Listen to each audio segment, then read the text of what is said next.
Financing of terrorism, it's a very sexy topic. So much that everybody talks about it, but we know very little about it. Why? Because armed organizations are always a step ahead of us. They're very quick in adapting to the new legislation that we put in place, in circumventing this legislation. I'll give you an example. In 2001, October 2001, the Patriot Act was introduced, and then all of a sudden, in the following months, we saw criminal organization and armed organizations switching their business from the dollar to the euro in order to avoid the monitoring which was imposed by the Patriot Act of any dollar transaction taking place all over the world.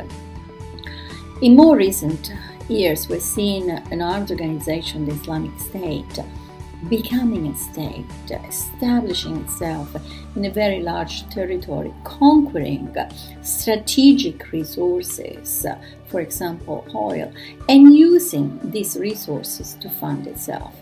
How did we do that? Well, very easily. They levy taxation in the same way the legitimate states levy taxation upon the population. They sold the exploitation of the resources such as oil to the tribal leaders and establishing a royalty contract very similar to the one that we see in countries like Canada or the United States. The migrants, this is another incredible resources for armed organization and criminal organization. To the extent that they've teamed up, they have started joint ventures in Africa, but also in Europe. We see people reaching the north of Europe, France, Belgium, and getting stuck there waiting in areas which are called jungles, a sort of favelas to a certain extent, where they survive waiting for the smugglers to take them over the countries where they want to go, mostly the United Kingdom or even the Scandinavian countries. These are people that pay about 3,000 euros just to cross from one country to another country, to the country of destination.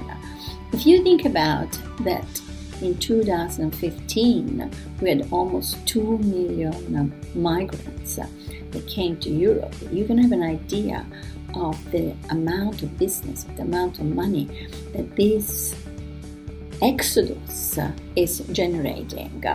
Impossible to track it down, absolutely, but also impossible to stop, because people will continue to flee countries where they have no hope.